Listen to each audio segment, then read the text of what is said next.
भूर्भुवः स्वः तत्सवितुर्वरेण्यं भर्गो देवस्य धीमहि धियो यो नः प्रचोदयात्।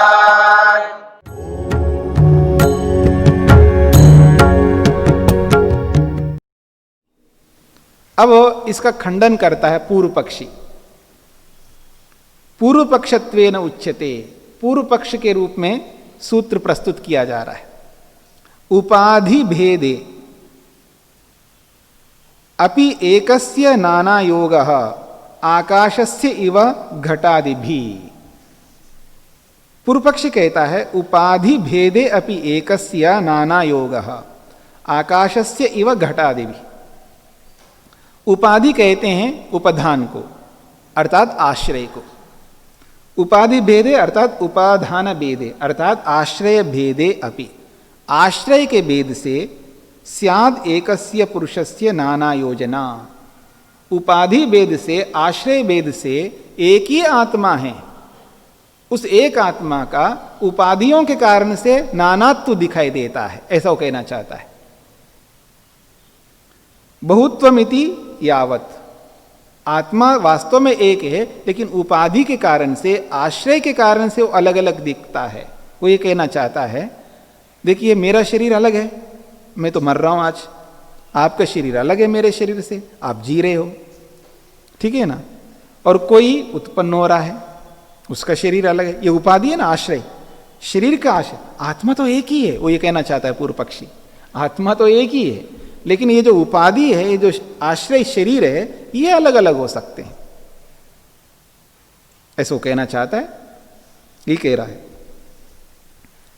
उदाहरण दिया है आकाशस्य इव घटादिभि, यथा घटादिभि उपाधिभि घटगत गृहै उपाधानै आश्रयै आकाशस्य नाना योजना बहुत्वं उपचर्यते।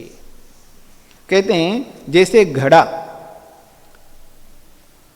एक घड़ा जो है कुम्हार के यहां पर है, एक घड़ा आपके घर में है, एक घड़ा मेरे घर में है, एक घड़ा किसी और के घर में है, तो घड़े अलग अलग हैं, पर उन घड़ों में रहने वाला जो आकाश है वो एक ही है ना। आपके घर में जो घड़ा है, उस घड़े में जो आकाश है, और मेरे घर में जो घड़ा है, मेरे घर में जो आकाश है, ऐसे आकाश एक ही है, लेकिन घड़े अलग अलग है, फिर भी बोला जाता है घटाकाश, ये घड़े का आकाश है, अलग है। मठाकाश, मठ कहते घर, मठाकाश, मठ का मतलब घर, घर का आकाश अलग है, हा? आश्रम का आकाश अलग है, ठीक है ना। तो एक ही आकाश होता हुआ भी घड़े आदि के समान इनको अलग अलग बोला जाता है। ठीक इसी प्रकार आत्मा एक ही है, शरीर अलग अलग होने के नाते आत्माओं को अलग अलग बोला जाता है, वास्तव में आत्मा एक है, ऐसा पूर्व पक्षी कहना चाहता है। बात समझ में आ गई पूर्व पक्षी की? सूत्रार्थ लिखिएगा।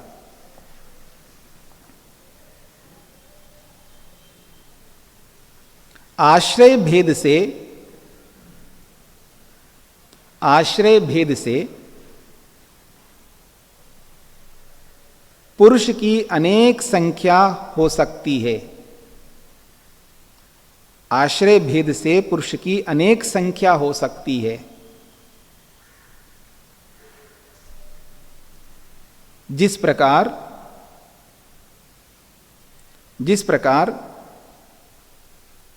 आकाश के एक होने पर भी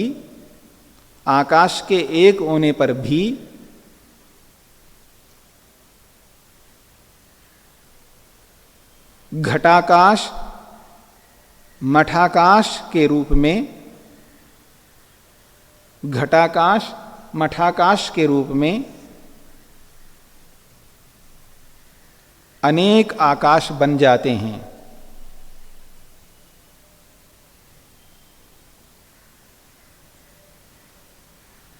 अनेक आकाश बन जाते हैं, उसी प्रकार पुरुष के भी बनते हैं,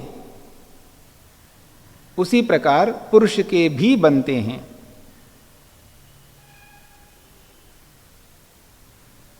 ऐसा कहे तो, ऐसा कहे तो।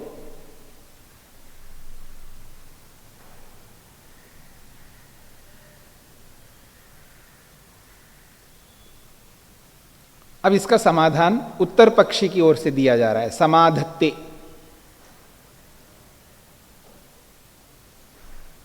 समाधान दिया जा रहा है उपाधिर विद्यते न तो तद्वान, उपाधिर विद्यते न तो तद्वान। बहुत सरल उपाय समाधान दिया है। भवतु उपाधिर भेदः तेन किम, हम मानते हैं उपाधियां तो अलग अलग हो सकती, उसमें हमें कोई आपत्ति नहीं है। घड़ा अलग है, मकान अलग है, आश्रम अलग है, ठीक है ना, उपाधियां अलग अलग हो सकती हैं।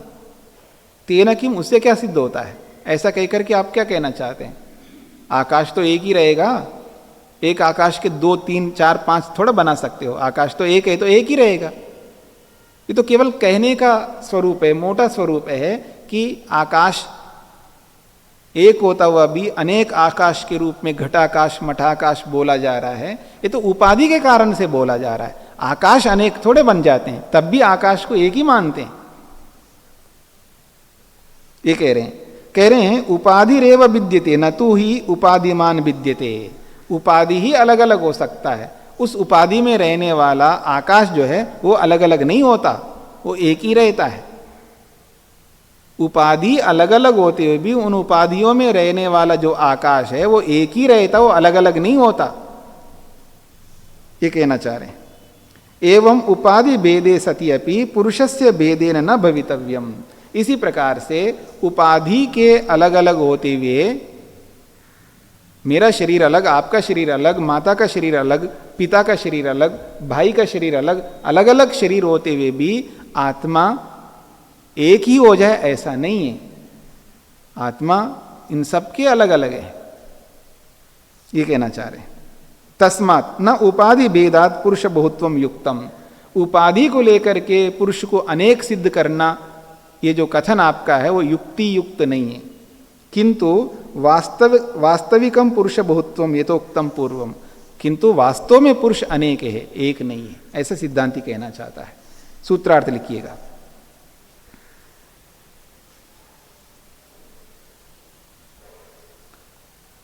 आश्रय भिन्न भिन्न हो सकते हैं,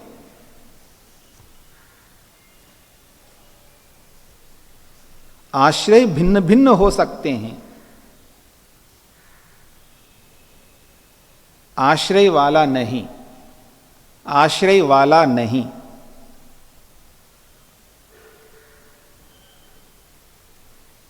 आकाश तो एक ही माना जाता है, आकाश तो एक ही माना जाता है,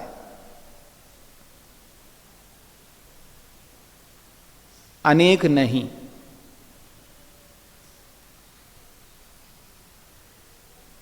आकाश एक ही माना जाता है, अनेक नहीं। परंतु पुरुष तो अनेक हैं, परंतु पुरुष तो अनेक हैं।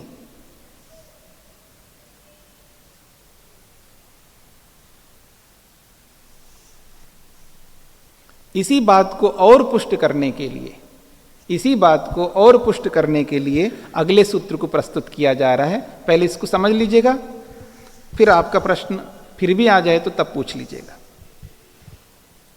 पुनश्च अयमपि दोषः पुरुष एकत्वे प्रसज्यते। वो कहते हैं फिर एक और दोष उत्पन्न होता है यदि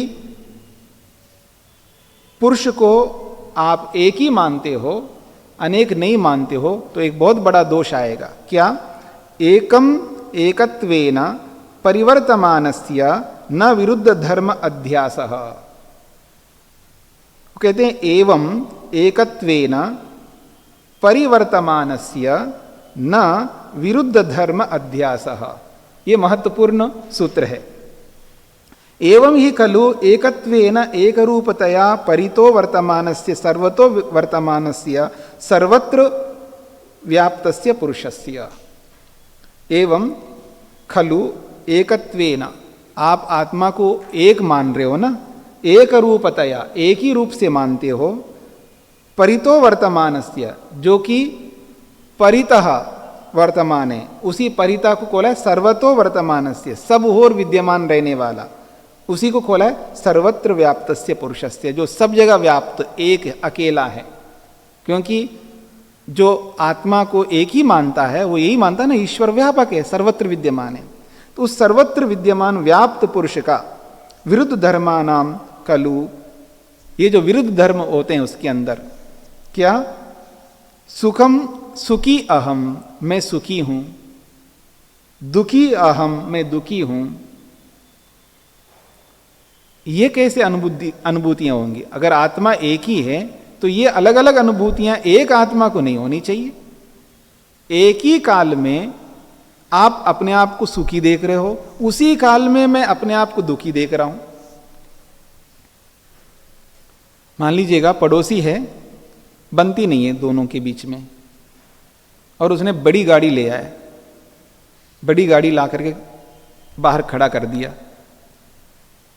और आप अपनी गाड़ी निकाल रहे हो, वही सामान्य साधारण सी मारुति 800 पुराना मॉडल, ठीक है ना, आप बाहर निकाल रहे, और वो बाहर निकालते उसकी बड़ी गाड़ी एकदम आ गई। आप बड़ी गाड़ी का मतलब मर्सिडीज गाड़ी आगे, मान लो BMW आ गई उसकी, हाँ, और उसके सामने, और आप देखेंगे ना उसी काल में वो तो उस गाड़ी को दिखाता हुआ बड़ा सुखी दिखा रहा, सुखी अनुभव कर रहा अपने आप को, उसी काल में आप उस गाड़ी को देखते हो दुखी अनुभव कर रहे हो अपने आप को। समझ में आ रहा है? एक ही समय में एक ही आत्मा है, उसमें आत्मा और अपने में आत्मा एक ही मानते हो ना आप, अलग अलग तो मानते नहीं है। तो वो सुखी हो रहा है और आप दुखी हो रहे हो, ये कैसे हो सकता है? दो विरुद्ध धर्म एक वस्तु में एक समय कैसे रह सकते? ये हो ही नहीं सकता। इसका मतलब वो अलग आप अलग है, अनेक आत्मा है, एक आत्मा नहीं है, ये कहना चाहते हैं। तो कह रहे हैं ततः स जातः समृतः। और एक बात कहिए, अरे ये तो मर गया, अरे ये तो पैदा हो गया। एक ही काल में एक उत्पन्न हो रहा है और एक मर रहा है। अहम रुग्नो अहम स्वस्थः, एक कहता है देखो जी मैं बहुत बीमार हूं, उसी काल में दूसरा बोला मैं तो बड़ा स्वस्थ हूं। ठीक है ना, एक रुग्ण बोल रहा है अपने आप को और एक स्वस्थ बोल रहा है अपने आप को। इति अनुभव संबंधो व न स्यात्, इस तरह का जो अनुभव, अलग अलग अनुभव हो रहा है एक ही काल में, ये अनुभव नहीं होना चाहिए अगर एक ही आत्मा होता। इसलिए अनेक आत्मा है, ये कहना चाहते हैं। सूत्रार्थ लिखिएगा।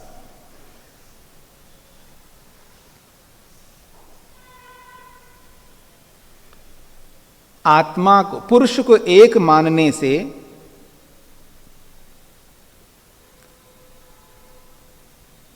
आत्मा को एक मानने से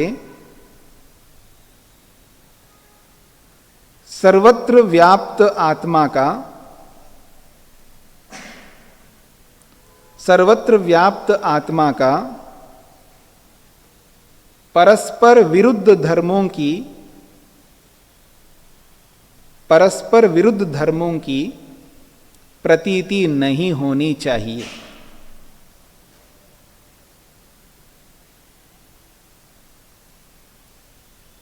आत्मा को एक मानने से सर्वत्र व्याप्त आत्मा का परस्पर विरुद्ध धर्मों की प्रतीति नहीं होनी चाहिए।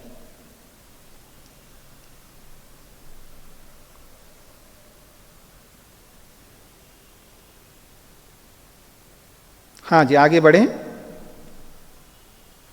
हाँ जी, ऐसा नहीं मान सकते कि आत्मा समष्टि है और जीवात्मा व्यष्टि है? आत्मा समष्टि है, सभी जीवों की टोटल सम आत्मा जी, और सभी जीव अलग अलग, फिर उसमें कोई कंफ्यूजन नहीं रहता। नहीं, आप क्या कहना क्या मैं ये कह रहा हूं कि जैसे मेरी जीवात्मा अलग, आपकी जीवात्मा अलग जी, पर हम सब मिलके एक आत्मा के समग्र हिस्से, इससे हिस्से मतलब आप ये कहना चाहते हैं आत्मा के टुकड़े बनाना चाहते हैं आप। तो आत्मा के टुकड़े तो हो नहीं सकते। आत्मा के अव्यय हैं। हाँ, अव्यय हैं, हिस्से हैं। अवयव कहो, इससे कहो, टुकड़े कहो, शब्दांतरी है ना, अर्थ तो एक ही है। अब टुकड़े कहने से आपको आपत्ति आ रही है, अवयव कहने से आपत्ति नहीं आ रही है। अवयव कहो या टुकड़े कहो, एक ही बात है ना। अवयव शब्द अलग प्रकार का है टुकड़ा शब्द अलग प्रकार का पर है। ऐसा नहीं कर सकते कि नहीं कर सकते। आत्मा एक है तो एक ही रहेगा, एक के दो अवयव नहीं बन सकते। मेरा शरीर है, देखिए एक मिनट सर, हाँ जी। मेरा शरीर है, शरीर के अलग अलग हिस्से हैं, एक हाथ है, एक पांव है, ऐसे ही एक आत्मा है जिसके रामलाल भी है, श्यामलाल भी है, मोहनलाल भी है, सोहनलाल भी है।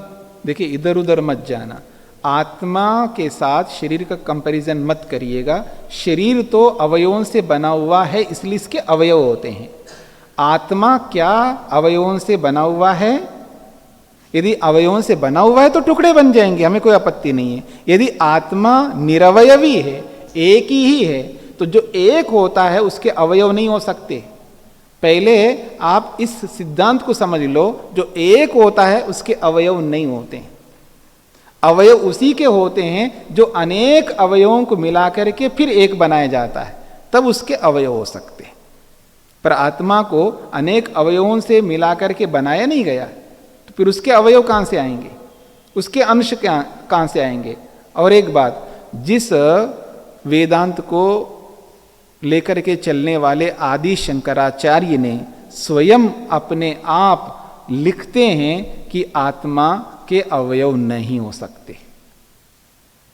वेदांत दर्शन जब आप पढ़ेंगे तो वहां स्पष्ट लिखते हैं आत्मा के अवयव नहीं हो सकते। हां, वो अवयव के समान हो सकता है, अंश इव अंश ऐसा कहा है।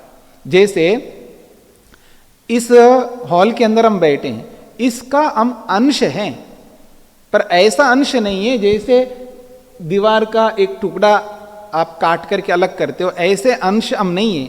इसमें रहने के कारण से अंश जैसा है, तो ऐसे ही वो लिखते हैं अंश के समान अंश हैं आत्मा, वैसा अंश नहीं है जैसे सेव का टुकड़ा होता है। अगर ऐसा मानो तो वो अखंड नहीं रह सकता। ऐसे बहुत सारे हेतु दिए हैं आदि शंकर ने। हाँ जी, वो फिर क्या, ईश्वर अंश जीव अविनाशी, अंश कैसे है जीव? यही तो, और यही दूसरा तो, फिर हमको बोलते हैं ममेवांशो जीव लोके। देखिए इसी का तो समाधान बता रहा हूं। अंश का मतलब है उसमें रहने के कारण से अंश है, वैसा अंश नहीं है। बस इतनी सी बात है। वैसा मानने में क्या भ्रांति है? कैसे? कि भगवान का अंश हूं मैं। तो मानो ना, मैं कब मना कर रहा हूं? अंश के समान मानो, लेकिन वैसा अंश नहीं है ना जैसे सेव का टुकड़ा होता है, ऐसा अंश नहीं है। हम ईश्वर में रहते हैं इसलिए अंश हैं। हाँ, पर ईश्वर अलग है और हम अलग है, ये याद रखना। नहीं ईश्वर के हिस्से हुए ना, जिसके अंदर मेरा भी एक छोटा सा शक्ति है, उन बड़ी शक्ति के साथ में जुड़ी हुई, समग्र रूप से उनकी शक्ति और मेरी छोटी सी शक्ति। ऐसा है, पहले कॉन्सेप्ट को समझने का प्रयत्न करना है, सिद्धांत को समझ लीजिएगा। एक वस्तु के अंश नहीं होते हैं, यह सिद्धांत है। एक है तो हमेशा एक ही रहेगा। फिर उस एक में हम लोग जुड़ गए, ठीक है ना? जुड़ गए का मतलब है उसके पास रहते हैं। उसके पास रहने के कारण से हमको मोटी भाषा में अंश कहा जाता है। वैसा अंश नहीं है जैसे एक सेव का एक अंश होता है। नहीं, राजस्थान, अब सुनिएगा, एक मिनट, सुनिए, राजस्थान सुनिएगा, हिंदुस्तान का हिस्सा है ना। सुनिएगा, सुनिएगा। अगर हम ऐसी चर्चा करते जाएंगे ना बिना प्रमाण के, तो ये कभी ये चर्चा रुक नहीं सकती है। मैंने प्रमाण दिया है शास्त्र का, आप कोई ऐसा प्रमाण दीजिएगा कि हम सब परमात्मा के अंश हैं, उसी के टुकड़े हैं, हाँ, उसी के भाग हैं। ऐसा कोई प्रमाण लाइए, क्योंकि जब तक आप बोलते रहोगे आप रुक नहीं सकते बिना प्रमाण के। आप रुकेंगे तब जब आप प्रमाण देंगे। तो आप प्रमाण लाइएगा, फिर विचार कर लेंगे। शास्त्रीय प्रमाण लाइएगा जी। गीता के 15वें अध्याय का 7वां श्लोक जी, ममे वांशो जीव लोके, तो उसका अर्थ, मैंने यही तो, हाँ, उसका अर्थ क्या बनेगा? ये मैं यही कह रहा हूं, मेरे में रहता है इसलिए वो मेरा अंश है। इसमें मेरा कोई आपत्ति नहीं है ना। हम सब ईश्वर के अंश हैं, इसमें कोई आपत्ति नहीं है, क्योंकि हम ईश्वर में रहते हैं इसलिए उसके अंश हैं। आप एक बात बताइए, आप आश्रम में रहते हैं, आपसे कोई पूछे कि आप ऋषि उद्यान के ऋषि उद्यान के हो या बाहर के हो, तो आप क्या कहोगे? हाँ, मैं ऋषि उद्यान का हूँ, उसी का अंश हूँ, उसी का भाग हूँ, क्योंकि उसी में रहता हूँ। इसका ये मतलब थोड़ा होता है आप इस आश्रम रूपी जो जमीन मकान है उसका एक टुकड़ा है, आप इसका टुकड़ा आप नहीं है। हाँ, आप इस आश्रम में रहते इसलिए आश्रम के अंश हैं आप। ठीक इसी प्रकार हम सब ईश्वर में रहते हैं इसलिए हम ईश्वर के अंश हैं। वैसा अंश नहीं है जैसे मुख्य अंश होता है। अगर ऐसा ही होता तो फिर हम दुखी क्यों रहते हैं? ईश्वर तो आनंद स्वरूप है और उसी का अंश है, तो हमको दुखी नहीं होना चाहिए। ऐसे बहुत सारे दोष आएंगे। और इतना ही नहीं है, यहीं तक नहीं रुकते आदिशंकर। वो ये कहते हैं अगर हम वैसे मुख्य अंश मानते तो ईश्वर चोर, डाकू, लुटेरा, बदमाश हो जाएगा। ऐसा लिखते हैं आदिशंकर, लिखते हैं ऐसा। हाँ, इसलिए हम वैसे अंश नहीं है। हाँ, हम उसमें रहने के कारण से अंश के समान अंश हैं, मुख्य अंश नहीं होते हम, ऐसा वो लिखते हैं। इसलिए इस बात को समझना चाहिए। हाँ जी, आगे बढ़े। अगला सूत्र देखिएगा। उपादेर विरुद्ध धर्माश्चेत, कहते हैं उपाधि से विरुद्ध धर्म मान लेते हैं तो क्या आपत्ति आती है? इसी को और स्पष्ट किया जा रहा है। अन्य धर्मत्वे अपि न आरोपात तत्सिद्धे एकत्वात्। अन्य धर्मत्वे, उपाधि धर्मत्वे ते विरुद्ध धर्मा, उपाधि के धर्म के कारण से वो विरुद्ध धर्म वाले आत्मा बनते हैं। तो सुखित्व, दुखित्व, स्वस्थत्व, रुग्णत्वानि स्यु उपाधेरिति तदा। यदि उपाधि के धर्म है तो वो सुखी, वो दुखी, वो रुग्ण, वो स्वस्थ, ये सब हो जाएंगे। उपाधेरिति तदा आरोपात अपि तेषाम उपाधि धर्मानाम आरोपात अपि, उपाधि के धर्मों का आरोप है आत्मा में, इसलिए वो सुखी है, दुखी है, ऐसा बोला जाता है। न तत्सिद्धि एकत्वात्, उसकी सिद्धि नहीं हो सकती। क्योंकि एकत्वात् पुरुषे न विरुद्ध धर्मत्व सिद्धिर, पुरुष में विरुद्ध धर्मों की सिद्धि नहीं हो सकती है। यतः, क्यों? आरोपयितु पुरुषस्य एकत्वात्, जो आरोपिता है वो एक ही है। जिसका आप आरोप कर रहे हो, जिसमें आरोप कर रहे हो, वो एक ही है। तो एक वस्तु में अलग अलग विरुद्ध धर्म नहीं रह सकते। एकः सन तथा भूतात् विरुद्ध धर्म तथा भूतान विरुद्ध धर्मान स्वस्मिन कथम आरोपयेत, वो एक होता हुआ ऐसे स्वरूप वाले, कैसे? विरुद्ध स्वरूप वाले अपने में कैसे वो आरोपित करेगा? विरुद्ध धर्मों को अपने में क्यों आरोपित करेगा? उसी समय वो दुखी, उसी समय वो सुखी, उसी समय वो स्वस्थ, उसी समय वो रोगी, ऐसे विरुद्ध धर्मों को एक काल में अपने आप में क्यों आरोपित करेगा आत्मा?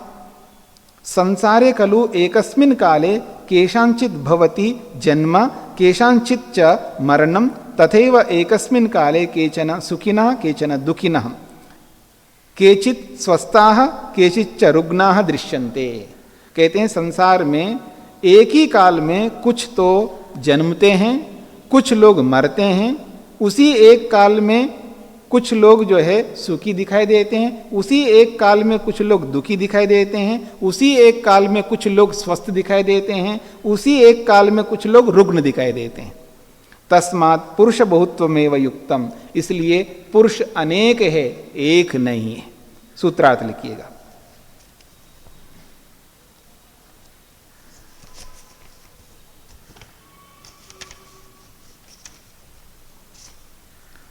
आश्रय के धर्म होने पर भी, आश्रय के धर्म होने पर भी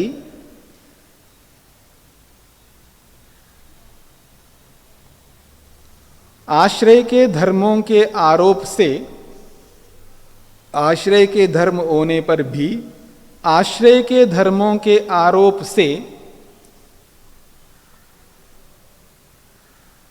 पुरुष में विरुद्ध धर्मों की सिद्धि नहीं हो सकती।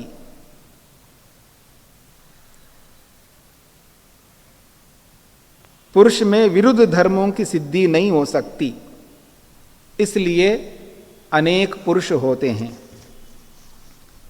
इसलिए अनेक पुरुष होते हैं।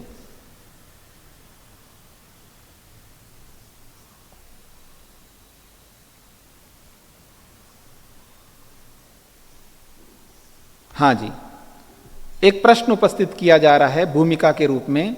यदि पुरुष अनेकत्वम अस्ति, यदि पुरुष अनेक है आप ऐसा कहते हो, तो असंगो ही अयम पुरुषः, आपने ये बताया कि पुरुष असंग ही है। कथम पुरुष एको अत्र वर्णिता, शास्त्र में फिर एक पुरुष का वर्णन क्यों कर रहे हैं? अनेक पुरुषों का वर्णन करता शास्त्र। ठीक है जी। एवं तो अद्वैत श्रुति विरोध आपतति, अगर आप अनेक मानते हो तो श्रुति में तो अद्वैत की बात कही है, एक पुरुष की बात कही है, और आप बोल रहे हो अनेक, ये कैसे संभव है? ऐसा प्रश्नकर्ता प्रश्न कर रहा है। प्रश्न समझ लीजिएगा, यदि पुरुष अनेक होते तो श्रुति भी अनेक पुरुषों का कथन करती, वो एक ही पुरुष का कथन क्यों कर रही है श्रुति? असंगो ही अयम पुरुषा, एक ही पुरुष को बता रही है। तो इसका समाधान दे रहे हैं सूत्र के माध्यम से। अत्र प्रतिविधीयते, इस प्रश्न का खंडन किया जा रहा है। न अद्वैत श्रुति विरोधो जाति परत्वात्, वो कहते हैं अद्वैत श्रुति तो विरोधो न जायते, अद्वैत की श्रुति का विरोध कोई नहीं आता। शास्त्र जो अद्वैत का कथन करता है उसका विरोध बिल्कुल नहीं आएगा। यतः, क्योंकि तत्र श्रुतौ एकत्व वर्णनम जाति परमस्ति, वहाँ एकत्व का जो वर्णन है वो जाति परक है, क्योंकि जाति तो एक ही होती है, पुरुष की एक ही जाति है ना, तो एक ही जाति, जाति को लेकर के कथन किया जा रहा है। तो जब जाति को लेकर के कथन किया जाता है तो तब एक ही बोला जाएगा, जब व्यक्ति को लेकर के कथन किया जाएगा तो अनेक बोला जाएगा, ये कहना चाह रहे हैं। जाति एका भवति व्यक्तयस्तु अनेका, जाति एक होती है और व्यक्ति अनेक होती है। और श्रुति में जहां जाति को लेकर के एक बोला है, इतना ही नहीं बोला श्रुति में, श्रुति में ये भी तो बोला है ना, व्यक्ति को लेकर के अनेक भी बोला है। देखो अनेकों का कथन करते हैं श्रुति। अन्यत्र श्रुतौ पुरुष बहुत्वम प्रतिपाद्यते, अलग स्थान पर पुरुष अनेक है इसका प्रतिपादन किया जा रहा है। ये तद विदुहु ते अमृता, ये तद विदु अमृता ते भवंती, जो उस परमात्मा को जानते हैं वो अमृत हो जाते हैं, वो मुक्ति को प्राप्त करते हैं। बहुवचन में प्रयोग है, अनेक के रूप में कथन किया जा रहा है, इसलिए कह रहे हैं अथा इतरे दुखमेव आप इतरे दुखमेव अपीयन्ति, बाकी लोग तो दुख को ही प्राप्त होते हैं, जो परमात्मा को जानते हैं वो तो सुख को प्राप्त होते हैं, और जो इतर है, जो परमात्मा को नहीं जानते हैं, अपने भोगों में डूबे हुए हैं, वो दुख को ही प्राप्त होते हैं। तो यहां बहुत को लेकर के भी कथन किया गया है। सूत्रार्थ लिख लीजिएगा।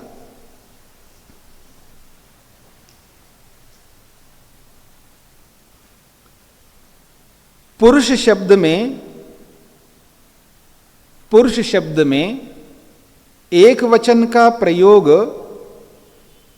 पुरुष में या पुरुष शब्द में एक वचन का प्रयोग जाति परक होने से